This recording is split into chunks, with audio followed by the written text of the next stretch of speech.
Today I'm going to show you an exercise that can cure you of many different illnesses, restore your tone, bring back your energy, and kickstart regeneration in your body. These exercises are focused on working with the thoraco-abdominal diaphragm. This is a very important structure that is responsible for breathing and for the functioning of all the internal organs in our body. There are a lot of positive benefits if you work with your diaphragm. And the opposite is also true. Take a look at the model with the lower ribs. Here is where the diaphragm is located. It's a muscle. It separates the chest cavity from the abdominal cavity. So this is the muscle inside. And attached to this muscle are the lungs, heart, liver, stomach, and many other organs in the abdominal cavity.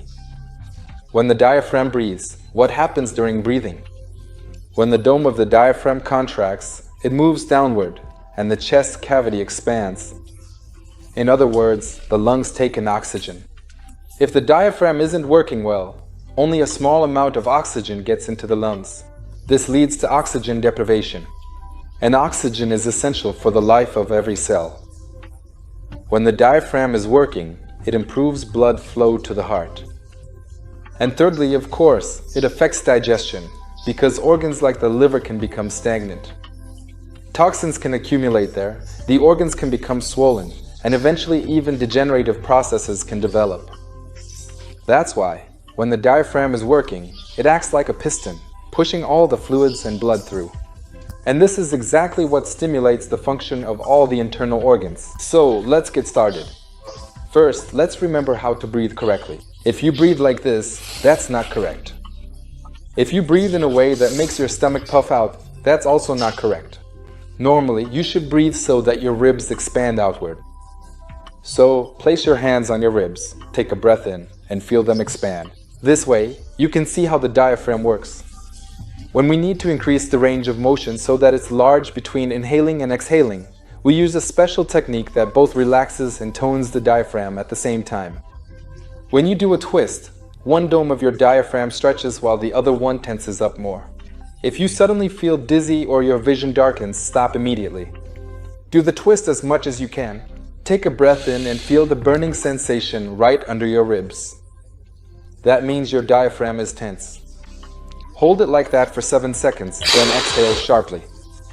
Your goal is to twist it.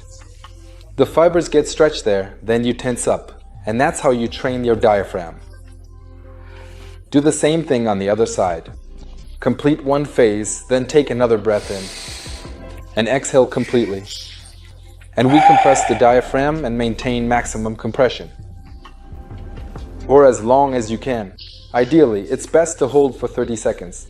If you can't hold your breath that long on the exhale, then do 5 seconds, 10, 15, or 20, and gradually increase the vacuum. This way, you train your diaphragm to work better. Actually, these exercises are just the tip of the iceberg. There are many other important exercises that I teach, and you can literally rejuvenate yourself. That's why I strongly recommend clicking the link below and starting my face plasty course to look 5 or even 10 years younger. This will be the first step toward improving your overall well-being and look younger. Next, you need to practice inhaling and exhaling. Your goal is to activate your abdomen so that your stomach extends as much as possible and then pulls in as much as possible. Sit down. I'll just show you an example with 10 repetitions right now. You can increase this number.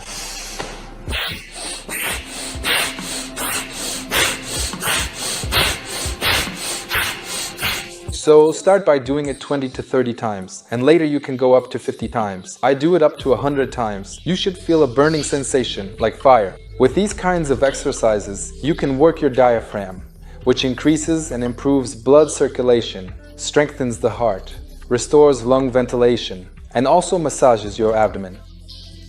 Because if you touch your stomach, you might find many areas of tension or painful spots.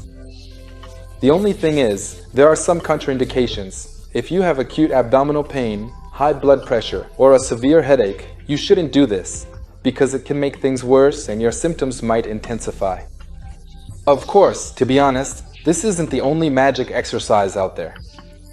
It's just an important exercise that has an impact on your health.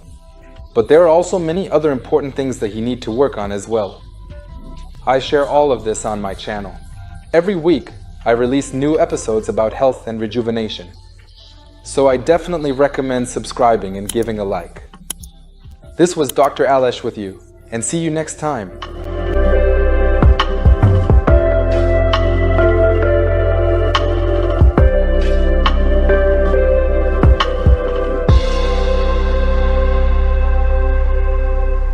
The likelihood of dying from cardiovascular diseases increases to 30% over the next 10 years. This will be a light vibration technique where you'll vibrate your whole body.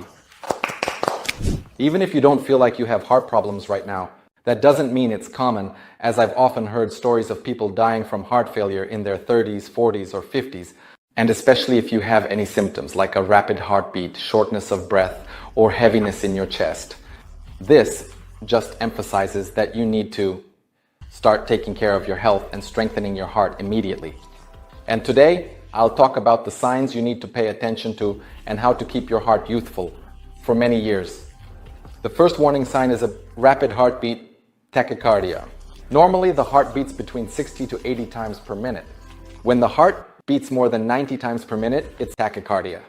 When the heart beats rapidly, it experiences increased strain.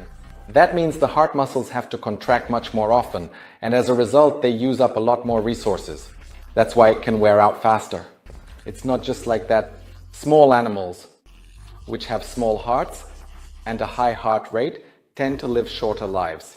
When does rapid heartbeat occur? When there is chronic stress. Because the heart is an emotional organ. When there is an imbalance in the nervous system, and when a person experiences severe stress, their heart rate increases. A lack of physical activity can also lead to this. Plus, if there's a lack of oxygen. For example, a person has anemia.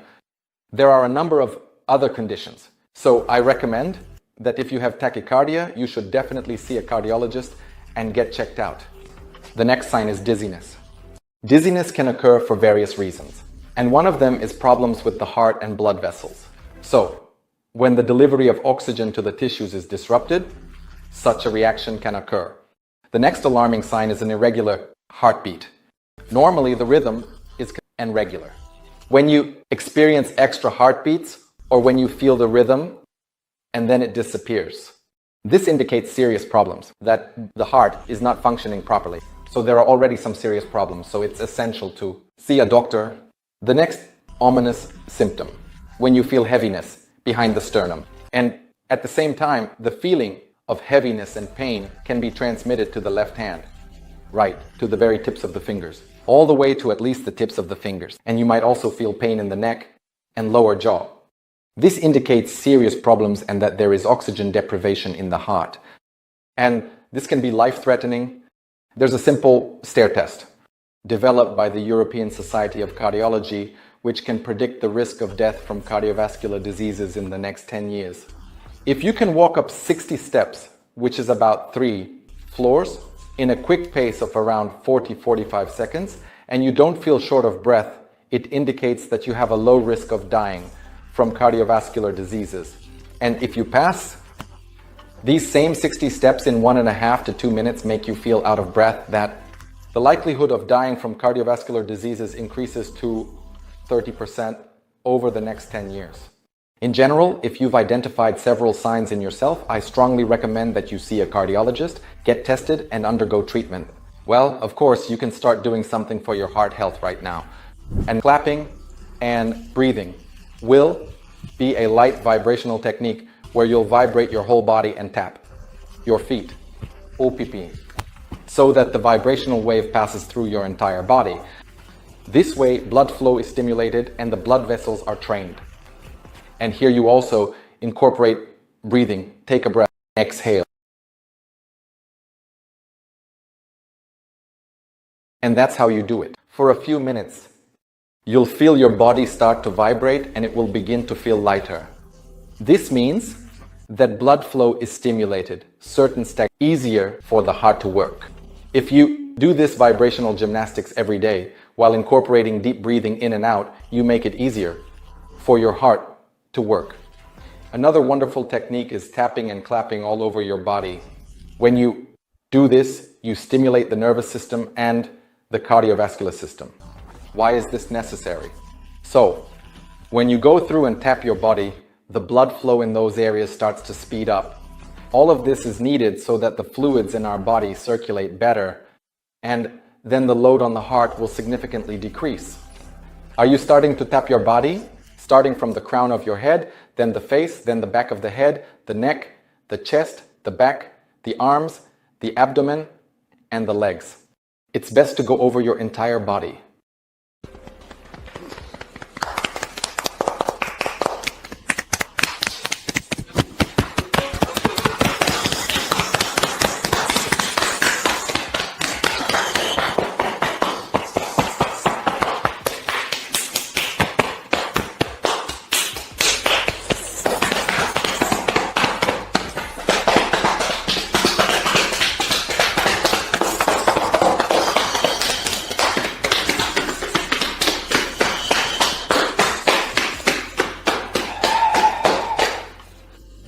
These techniques are easy to do, just 1, 2, or 3 minutes a day. If you do it regularly over a long period, you'll see amazing results. People look at exercise and undervalue it, and it would concern, well, like what kind of nonsense, like shaking your hands 3 times and that's it. But in fact, if I feel my body very well, I can very well read the processes that are happening inside. I can really feel how my blood circulation is stimulated, how my condition changes. Such simple exercises, they are brilliant. They can prolong my health. In general, if you find 2 or 3 symptoms in yourself, I strongly recommend that you see a cardiologist, get examined, and seek treatment. And of course, you need to change your lifestyle, because heart problems don't just happen out of nowhere. They arise because perhaps you smoke or drink or eat a lot of fatty foods.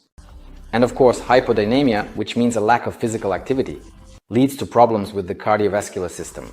I think you already know a lot of factors that negatively affect health and heart function, even without me telling you. And maybe you're struggling with this. Some are successful, some are not. So, please share your experience. What is stopping you right now from becoming healthier? This was Dr. Alice. Like and subscribe, and see you in the next episode.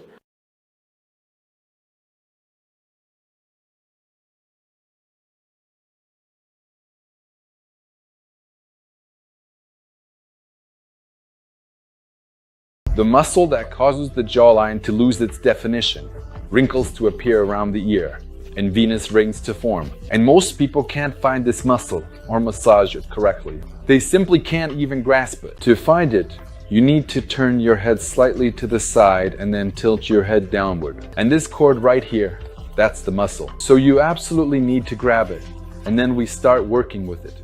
We begin to stretch it, because it often becomes stiff and rigid, which leads to signs of aging. And make sure to work on both sides. After this, you'll notice your face starting to look younger. I have even more exercises on my channel. Subscribe. Stretch this muscle if you want to look younger than your age. People know this. But there is a very important muscle in our body that determines how young your body and face look. And in this video, I'm talking about the pectoralis minor muscle. I'll explain what problems it can cause and how you can relax it. Make sure to watch this video until the end, because I'll show you an exercise that will help you stay young longer. Why is the pectoralis minor muscle so important? First, take a look at where it's attached. It's attached to the shoulder blade and the ribs. Pay attention. See, here's the shoulder blade and here's the muscle. When the muscle contracts, the shoulder blade starts to rotate inward along with the shoulder. As a result, the shoulders start to turn inward and the chest begins to cave in. What does that lead to? It leads to slouching. A person starts to slouch, the shoulders roll forward, and the neck automatically starts to shorten. It also twists into this position. When the neck shortens, first of all, osteochondrosis can develop. The intervertebral discs start to deteriorate. A lot of different tensions appear in this area, and even hernias and protrusions can occur. The head moves forward, and the neck contracts. As a result of the neck shortening, the shape of the face starts to become deformed. Notice, I have a long neck, right? And here, there's a clear contour of the lower jaw. If I do this, look, you see, everything sags. If you hold this position, your face changes. It's not even about the amount of fat tissue. You might have the same amount of fat tissue, but because of your posture, you can look completely different. Look, this kind of position, right? And when these muscles, the pectoralis minor, are relaxed, your shoulders move back. Your posture becomes straight, and your head also starts to move back. Your neck begins to lengthen. Now, let's look further. What is this yellow thing here? Those are nerves. These are the nerve roots. See, they come out from the neck. And you can see, they pass under the collarbone and then go under this muscle. See? What happens when the shoulder blade and shoulder turn inward? This muscle contracts. Exactly. So the space here gets smaller. Everything spasms here, and it spasms here as well. And because the head moves forward and a pronounced cervical curve appears, these nerves start to get compressed, meaning they get squeezed. If they get compressed, it can lead to neck pain and poor blood supply to the head. Because here, you see, in these openings, the vertebral arteries also pass through, which can cause vertebrobasilar insufficiency. That is, this is when blood flow in the head is disrupted, and a person can't think clearly, feels like they're in a fog, and develops chronic fatigue. Can you imagine how much is connected to this mouse? So if you slouch, your neck also bends and shortens.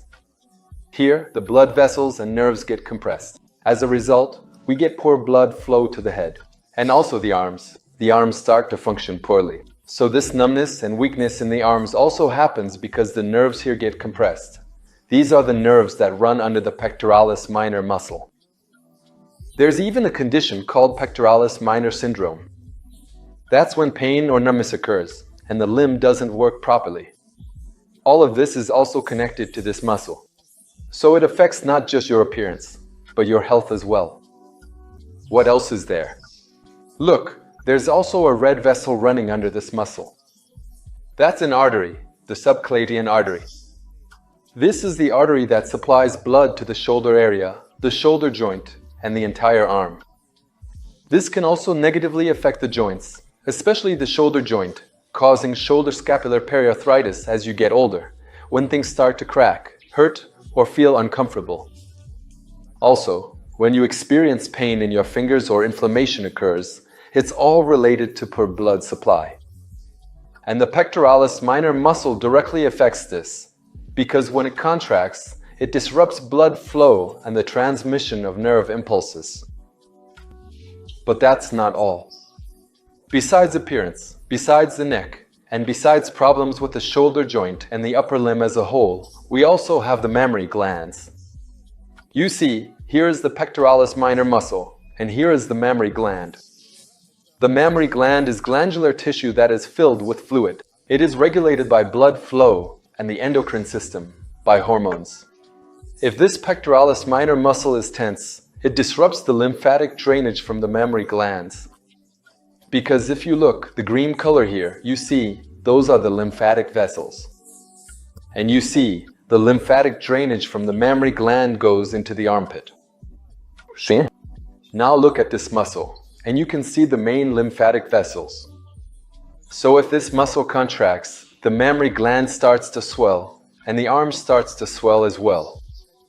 So you know, fat deposits can start to appear in this area, meaning the arm can become more swollen, and the mammary gland will also become swollen. Why is this dangerous? If the drainage is disrupted, the mammary gland becomes more swollen. And this heaviness starts to stretch the mammary gland, because everywhere fluid stagnates, where the tissues are tight, they begin to stretch, and the mammary glands start to deform and sag downward more quickly. So if you want your breasts to have a firm, lifted, youthful shape, you need to relax the pectoralis minor muscle. But that's not all. If the pectoralis minor muscle is tense and drainage is impaired, various lumps can appear. Fibrocystic changes, mastopathy, or cysts may develop within the glandular tissue of the breast. And this can increase the risk of serious breast diseases. And all of this happens because the lymphatic drainage, which passes through the pectoralis minor muscle, is disrupted. Just think about how many serious problems can be caused by a single muscle that affects both our health and our beauty. Now, let me show you how you can relax this muscle to start improving your health and your youthfulness right now. Before we get started, make sure to subscribe to my channel because I share a lot of different useful exercises for youthfulness and longevity.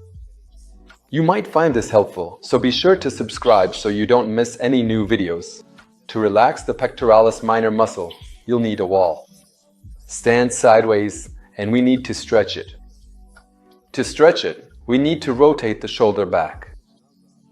We raise our arm at a 45-degree angle, like this, and place it on the wall, fixing it there so that the muscle, which runs diagonally, is stretched. See, like this? You can even go a bit higher like this. And now, when I feel this muscle, here it is stretching, so you take a step forward as much as you can to stretch this muscle.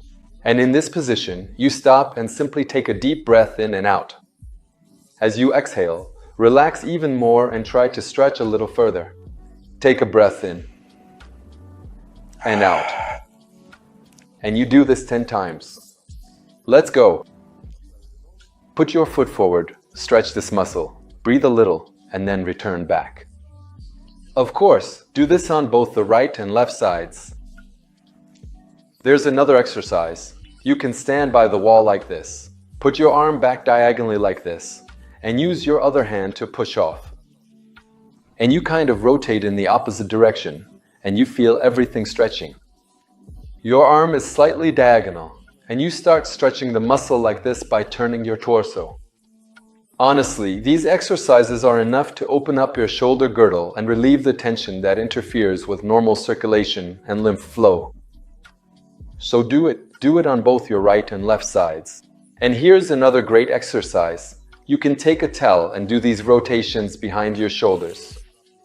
And right here, in this position, when your pectoralis minor muscle is stretched, you try to stretch it as much as possible like this. You should feel a burning sensation under your collarbones, below your shoulder joints. This is stretching the pectoralis minor muscle. Just make these kinds of movements to one side and then to the other. If it gets too easy, you can shorten the distance, and then it will become challenging again. So you bring it to the point of tension, and here you stretch this muscle, then wait until your arms can move freely back. This is an excellent exercise for relaxing the pectoralis minor muscles.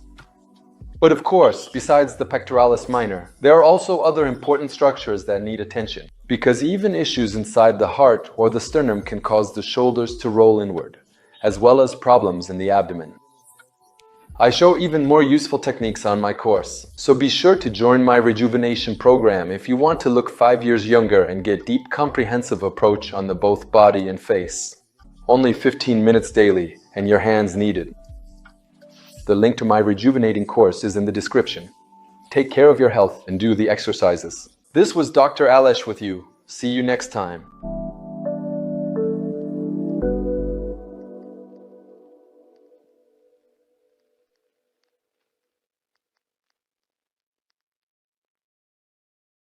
Vision can and should be improved without surgery, and today I will prove it to you.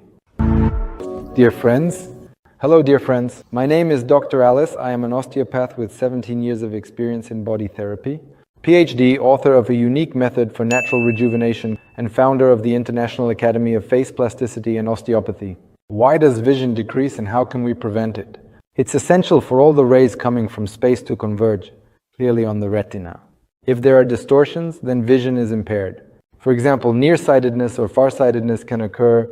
Developmental anomalies of the eyeball can also be causes, and unfortunately osteopathy cannot influence this. Often, the reasons for decreased visual acuity are related to tension in different areas. For example, in the area of the eyeball, skull, and even the neck. Also, vision problems and eye fatigue can be related to the weakening of the eye muscles. In this case, osteopathic techniques can relieve tension and even improve visual acuity. The eye muscles are also responsible for the quality of vision. And the most interesting thing is that the eye muscles and the ciliary muscle, which is responsible for focusing on an object, are connected by one nerve. And if one thing is under tension, the tension spreads everywhere. In that case, if you perform the technique on these muscles, you will see an improvement in your vision right after the session. Moreover, all the muscles responsible for visual acuity are connected by myofascial chains, and by working with the eyes, you can even harmonize the body. Let's move on to eye exercises. We will use your attention and breathing. Note that the eyes are located in the eye socket, and that's where a lot of tension concentrates. So the first technique is that we will breathe through the eyes. For this, place the base of your palm on your eye, pressing the base of your palm against the eye to push it inward into the socket. You place the other hand on the back of your head. By the way, in the area of the back of the head is the visual part of the cerebral cortex, which is responsible for processing visual information. What are you doing? You created a compression. It's also important to use your attention to catch the synchronization between your hands to feel the vector, feel the volume of your head and the space between your hands. And now we begin to breathe. We take a deep breath as if through our eyes, as if we are drawing in air with our eyes toward the back of the head. And we do this for 30 cycles. Just breathe calmly, take a deep breath in and out. It's also good to concentrate on the tension during the inhale and exhale the tension through your eyes. Focus on your inhale and exhale. So do this almost 20, 30 times calmly. To one side, and then to the other side, and the space in your head behind your eyes will start to relax. Relaxation of the oculomotor nerve, the optic nerve, and also the eye muscles. Hands in front of you, elbows fixed against your chest, and you wrap your fingers around the eyeball. You grab the eyeball, and the secret of this technique is that you're not massaging the eyes with your hands. Instead, you hold the eyeballs and start making circular movements with your head, or you can make figure eights while holding the eyeballs. As you do this, keep your eyes as relaxed as possible, releasing all tension in them, and don't forget to breathe. Take a deep breath in and out through your eyes. You can do this for 1 to 2 minutes. Maximum total relaxation. You pull the eyeballs in different directions and start to move your head forward as if you're pushing your nose forward. You feel an increasing tension between your eyes. We've reached the tension point. Take a deep breath and breathe through the tension. These exercises allow you to relax the eye muscles, and this also affects the ciliary muscle, which is located inside the eyeball. By adjusting it, you can change the accommodation of the lens and your visual acuity will improve. On this channel, I share therapeutic techniques for free that you can apply. Write in the comments if you want even more techniques for improving your vision, and I'll make them for you. Subscribe to the channel so you don't miss new video lessons.